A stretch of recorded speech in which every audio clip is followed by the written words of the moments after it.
Hello बच्चों, तो आज एक ऐसा छोटा सा टॉपिक अपन स्टार्ट करेंगे और उसको फिनिश भी करेंगे विद इन मिनट्स, जिसका नाम है मॉलिक्यूलर ऑर्बिटल थ्योरी। ये शॉर्ट टॉपिक है। ऐसा कोई साल नहीं है, ऐसा कोई पेपर नहीं है, ऐसी कोई शिफ्ट नहीं है जिसमें मॉलिक्यूलर ऑर्बिटल थ्योरी से क्वेश्चन ना आता हो। आपके सामने देखो, एक ही सेशन के, एक ही अटेम्प्ट के ये सारे क्वेश्चंस हैं जो बताने के लिए काफी हैं कि हर आपको देखिए, चाहे जनवरी अटेम्प्ट हो या फिर अप्रैल अटेम्प्ट हो, 8 से 10 क्वेश्चन मॉलिक्यूलर ऑर्बिटल थ्योरी पे आएंगे ही। मतलब लब्बो लुआब ये है कि हर पेपर में आपको 1 से 2 क्वेश्चन देखने को मिलते हैं। मतलब मिनिमम 4 नंबर और मैक्सिमम 8 नंबर का ये आता ही है, और ये जेईई एडवांस्ड में भी आपको देखने को मिलता है। तो चलो इसको कवर करते हैं जल्दी से। सबसे पहले अगर हम लोग बात करें मॉलिक्यूलर ऑर्बिटल थ्योरी की, कि मॉलिक्यूलर ऑर्बिटल थ्योरी में मॉलिक्यूलर ऑर्बिटल्स होती क्या हैं, तो जैसे एटॉमिक ऑर्बिटल्स होती हैं एटम्स में, वैसे ही मॉलिक्यूलर ऑर्बिटल्स होती हैं मॉलिक्यूल्स के अंदर। एटॉमिक ऑर्बिटल्स को हम लोग रिप्रेजेंट करते हैं sp_df से, मॉलिक्यूलर ऑर्बिटल्स को हम रिप्रेजेंट करते हैं सिग्मा, सिग्मा स्टार, पाई, पाई स्टार से। स्टार का मतलब होता है एंटी बॉन्डिंग ऑर्बिटल और नॉर्मल का मतलब होता है बॉन्डिंग ऑर्बिटल। तो चलिए आगे बढ़ जाते हैं नेक्स्ट की तरफ। यहां पर देखो, जब दो एटॉमिक ऑर्बिटल एक दूसरे के साथ मिक्स होती हैं, जब दो एटॉमिक ऑर्बिटल एक दूसरे के साथ मिक्स होती हैं तो दो मॉलिक्यूलर ऑर्बिटल बनती हैं। एक वो जिसमें एनर्जी ज्यादा होती है और एक वो जिसमें एनर्जी कम होती है। जिसमें एनर्जी ज्यादा होती है उसे कहते हैं एंटी बॉन्डिंग ऑर्बिटल, और जिसमें एनर्जी कम होती है उसे कहते हैं बॉन्डिंग ऑर्बिटल। ऐसा क्यों होता है? क्योंकि यहां पर दो न्यूक्लियाई के बीच में इलेक्ट्रॉन डेंसिटी बढ़ जाती है, जिसकी वजह से रिपल्शन कम हो जाता है तो एनर्जी कम हो जाती है। यहां पर इलेक्ट्रॉन डेंसिटी कम हो जाती है, इस वजह से रिपल्शन बढ़ जाता है और एनर्जी बढ़ जाती है। तो ये ओवरलैपिंग कम शो करेंगी, ये ओवरलैपिंग ज्यादा शो करेंगी। क्यों? क्योंकि energy is inversely proportional to overlapping. आगे बढ़ जाते हैं। अगर इलेक्ट्रॉन डेंसिटी की बात करें तो बॉन्डिंग मॉलिक्यूलर ऑर्बिटल में सबसे ज्यादा इलेक्ट्रॉन डेंसिटी होती है। कितनी होती है? नॉर्मल एटॉमिक ऑर्बिटल में psi A square plus psi B square होगी, तो बॉन्डिंग मॉलिक्यूलर ऑर्बिटल में जो एनर्जी होगी वो 2 साई ए साई बी से बढ़ जाएगी। यहां पे देखिए एंटी बॉन्डिंग ऑर्बिटल्स में जो इलेक्ट्रॉन डेंसिटी होती है वो थोड़ा कम हो जाती है 2 साई ए साई बी से, क्योंकि इलेक्ट्रॉन डेंसिटी कंजर्व्ड है, जितनी यहां पे बढ़ेगी उतनी यहां पे कम हो जाएगी। तो electron density bonding molecular orbital में, बॉन्डिंग मॉलिक्यूलर ऑर्बिटल में इलेक्ट्रॉन डेंसिटी ज्यादा होती है और एंटी बॉन्डिंग ऑर्बिटल में इलेक्ट्रॉन डेंसिटी कम होती है। ये बात याद रखनी है। आगे बढ़ जाते हैं। अगर एनर्जी की बात करें तो एंटी बॉन्डिंग ऑर्बिटल की एनर्जी ज्यादा होती है किससे? एटॉमिक ऑर्बिटल से, जिससे ये मिलके बनी है, और बॉन्डिंग मॉलिक्यूलर ऑर्बिटल की एनर्जी सबसे कम होती है। एक बात बहुत इंपॉर्टेंट है जो आपको असर्शन रीजनिंग में पूछी जा सकती है, याद रखना है, anti bonding orbitals have more destabilising effect than stabilising effect of bonding molecular orbital पर इलेक्ट्रॉन।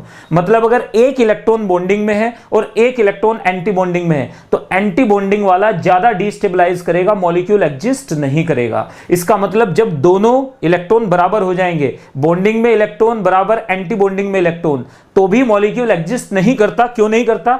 क्योंकि एंटी बॉन्डिंग में डिस्टेबलाइजिंग इफेक्ट ज्यादा होता है, क्योंकि एनर्जी ज्यादा होती है, डिस्ट्रक्टिव पावर ज्यादा होती है। नेक्स्ट की तरफ मूव कर जाते हैं।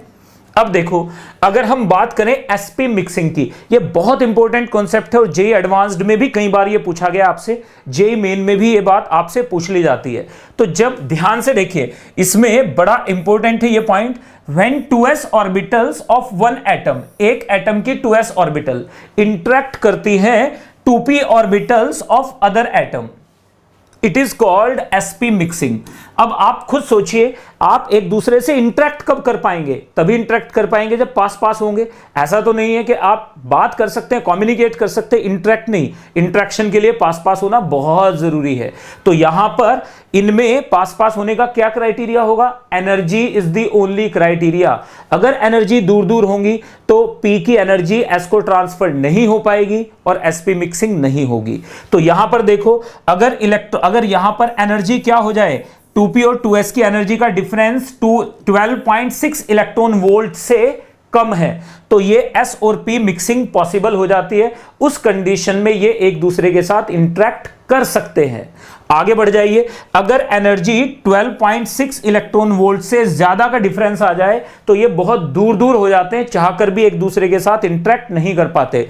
यहां पर क्या हो जाती है, यहां पर sp मिक्सिंग अलाउड नहीं होती और यहां पर sp मिक्सिंग अलाउड होती है। इजी पीजी बात है बिल्कुल।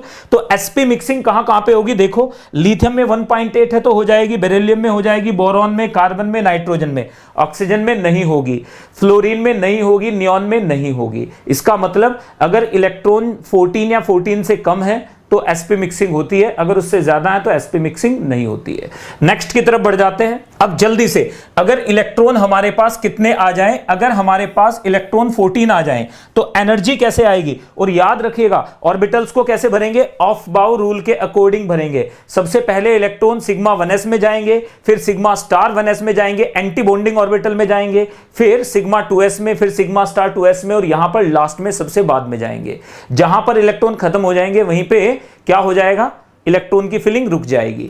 इसमें देखो एनर्जी इन मॉलिक्यूल्स के लिए, जहां पर इलेक्ट्रॉन क्या है, जहां पर इलेक्ट्रॉन आपको 14 से ज्यादा नजर आ रहे हैं वहां पर क्या हो जाएगा, वहां पर सिग्मा 1s, बस इनमें डिफरेंस कहां पे, देखो यहां पे सिग्मा 2pz नीचे है, किससे, पाई से, क्योंकि इंट्रैक्शन में क्या हो गया, एनर्जी ट्रांसफर नहीं हो पाई है। यहां पर सिग्मा 2pz ऊपर चला जाता है, मतलब इंट्रैक्शन की वजह से 2p ऑर्बिटल किसके साथ, z के साथ, 2s ऑर्बिटल क्या कर जाती है, अपनी एनर्जी को ट्रांसफर कर देती है, जिसकी वजह से इसकी एनर्जी इसमें थोड़ा सा ट्रांसफर हो जाती है, तो ये एनर्जी ऊपर चली जाती है। 2pz 2s के साथ ओवरलैप करता है, यानी इंटरेक्ट करता है। नेक्स्ट की तरफ आगे बढ़ जाएंगे तो ऑर्डर देखिएगा, तो याद रखना है electrons will always be filled, will be filled in increasing order of energy, in increasing order of energy. याद रखिएगा इलेक्ट्रॉन को एनर्जी के इंक्रीजिंग ऑर्डर में ही फिल करना है, यह बात दिमाग में डालकर रखनी होती है। नेक्स्ट की तरफ आ जाते हैं। अब देखो जरा एक बार, अगर हम बात करें बॉन्ड ऑर्डर की, the number of bonds between two atoms is called bond order. क्या कहते हैं उसे, बॉन्ड ऑर्डर कहते हैं, is called bond order, is called bond order. ये रहा बॉन्ड ऑर्डर। बॉन्ड ऑर्डर क्या होता है, एनबी का मतलब हमारे पास क्या है यहां पर, NB is equal to number of electrons in bonding molecular orbital, और Na इज इक्वल टू क्या हो जाएगा, number of electrons in ABMO, यानी एंटी बॉन्डिंग मॉलिक्यूलर ऑर्बिटल में जो इलेक्ट्रॉन्स आएंगे। तो अब जरा ध्यान से देखो, अगर NB Na से ज्यादा हो जाए तो उस कंडीशन में क्या होगा, उस कंडीशन में बॉन्ड ऑर्डर ग्रेटर देन 0 हो जाएगा, मॉलिक्यूल एग्जिस्ट करेगा, क्योंकि मॉलिक्यूल को स्टेबलाइज करने वाले ज्यादा इलेक्ट्रॉन है और डिस्टेबलाइज करने वाले कम इलेक्ट्रॉन है। लेकिन अगर दोनों बराबर हो गए तो मैंने क्या बताया था, बॉन्डिंग का इफेक्ट याद रखिएगा एंटी बॉन्डिंग से कम होता है, तो एंटी बॉन्डिंग डोमिनेट करेगा यहां पे। बॉन्ड ऑर्डर 0 होने पे molecule does not exist, molecule exist नहीं करेगा। इजी पीजी बात है बिल्कुल। आगे बढ़ जाते हैं, देखिए नेक्स्ट में आ जाते हैं। अब आपसे क्वेश्चन पूछा जाता है, कई बार पूछा गया इंटीजर टाइप क्वेश्चंस में, how many of them are paramagnetic and how many of them are diamagnetic. तो आपके सामने है, जिनमें अनपेड इलेक्ट्रॉन्स होंगे वो सारे के सारे क्या होंगे, वो मॉलिक्यूल जिनमें अनपेड इलेक्ट्रॉन्स होते हैं उन्हें कहते हैं पैरामैग्नेटिक, और जिनमें अनपेड इलेक्ट्रॉन्स नहीं होते उन्हें कहते हैं डायमैग्नेटिक। अनपेड इलेक्ट्रॉन का मतलब इकलौता इलेक्ट्रॉन, अकेला इलेक्ट्रॉन। तो जहां पे ऑड इलेक्ट्रॉन स्पीशीज आएंगे, all molecules with fractional bond order, यानी यहां पे ऑड नंबर ऑफ इलेक्ट्रॉन्स आएंगे, आर पैरामैग्नेटिक। चाहे 7 इलेक्ट्रॉन्स आ जाएं, 9 इलेक्ट्रॉन्स आ जाएं, 13 आ जाएं, 15 आ जाएं, 17 आ जाएं, ये सब के सब क्या होंगे, पैरामैग्नेटिक होंगे। एग्जांपल ले लो, H2 plus H2 minus B2 B2 minus B2 plus, यहां पर 11 इलेक्ट्रॉन है, यहां पर 9 इलेक्ट्रॉन्स हैं, यहां पे कितने हैं 11 इलेक्ट्रॉन्स, यहां पे 13 इलेक्ट्रॉन्स हैं, यहां पे कितने इलेक्ट्रॉन्स हैं, यहां पर 15 है, यहां पर 17 है। ये भी पैरामैग्नेटिक होता है, क्योंकि आप इलेक्ट्रॉनिक कॉन्फ़िगरेशन में देखेंगे, इलेक्ट्रॉनिक कॉन्फ़िगरेशन में आपको नजर आएगी ये चीज क्या, कि यहां पर 2 इलेक्ट्रॉन है एंटी बॉन्डिंग ऑर्बिटल्स में, अनपेयर्ड है, किसमें, पाई 2px स्टार और पाई 2p स्टार में 2 इलेक्ट्रॉन बैठे हुए हैं। तो ये बात याद रखिएगा कि ऑड पे तो हमेशा ही पैरामैग्नेटिक होता है, इवन पे भी पैरामैग्नेटिक हो सकता है, जैसे कि B2 10 इलेक्ट्रॉन है और O2 जिसमें 16 इलेक्ट्रॉन है। आगे बढ़ जाते हैं, ये सारे के सारे डायमैग्नेटिक है, नोट कर लीजिएगा। इसमें एक मॉलिक्यूल और भी डाल सकते हो, कार्बन मोनोऑक्साइड एटसेट्रा, ये डायमैग्नेटिक है। नेक्स्ट पे आ जाते हैं, अब तक का सबसे इंपॉर्टेंट, अब तक जितने इलेक्ट्रॉन्स आप लोगों ने, जितने भी आपके क्वेश्चंस देखे हैं आपने पिछले 10 से 15 सालों में, इस इकलौते ग्राफ के ऊपर आप कर सकते हो। This is Ashwini Tyagi special, ये आपके सामने है। देखो हमने क्या किया, y एक्सिस पे ले लिया बॉन्ड ऑर्डर, x एक्सिस पे ले लिया नंबर ऑफ इलेक्ट्रॉन्स। अब देखो जरा एक बार, जब पहला इलेक्ट्रॉन जाएगा सिग्मा 1s में जाएगा, दूसरा यहां पर देखिए किस में जाएगा, सिग्मा 1s में जाएगा, फिर सिग्मा स्टार 1s, फिर सिग्मा स्टार 1s में जाएगा। तो यहां पर देखिएगा बॉन्ड ऑर्डर सबका 0.5 है, H2 का भी, H2 माइनस का भी, Li2 प्लस का भी, Be2 प्लस का भी, B2 प्लस का भी, आप ध्यान से देखो, और F2 माइनस का भी। नेक्स्ट में आ जाइए, 1 बॉन्ड ऑर्डर किसका हो जाएगा, H2 का, Li2 का, B2 का, O2 2 माइनस का।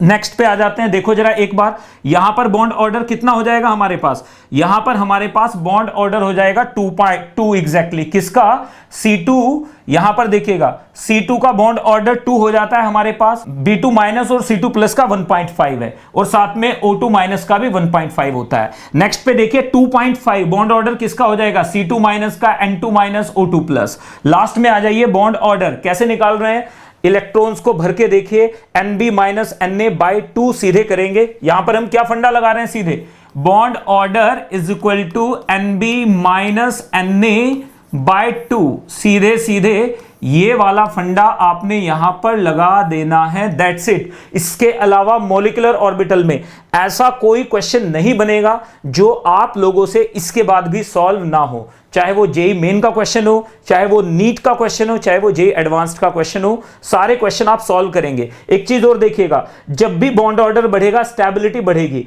इसका मतलब B2 प्लस से ज्यादा B2 स्टेबल होता है, B2 माइनस और ज्यादा स्टेबल होता है, C2 प्लस स्टेबल होता है, C2 उससे भी ज्यादा स्टेबल होता है, C2 माइनस और ज्यादा स्टेबल होता है। यहीं पे हमें साफ साफ दिख रहा है कि C2 में इलेक्ट्रॉन डालेंगे तो स्टेबिलिटी बढ़ेगी, नाइट्रोजन में इलेक्ट्रॉन डालेंगे तो स्टेबिलिटी घटेगी। जो बॉन्ड ऑर्डर बढ़ाएगा स्टेबिलिटी को बढ़ाएगा, जो बॉन्ड ऑर्डर को कम करेगा स्टेबिलिटी को कम कर देगा। यानी ऊपर जाने वाला स्टेबिलिटी बढ़ा रहा है, चाहे वो इधर से इधर आ जाए, चाहे वो इधर से इधर आ जाए। जो नीचे लेके जाएगा वो स्टेबिलिटी को कम करेगा। है ना मजेदार टॉपिक। तो देखिए हमने चंद मिनटों के अंदर एक बेहतरीन टॉपिक को कवर कर लिया और आपके 4 नंबर पक्के हो गए। तो इसे अच्छे से कवर कर लीजिएगा। मिलते हैं अगले लेक्चर में, तब तक के लिए मचाते रहो।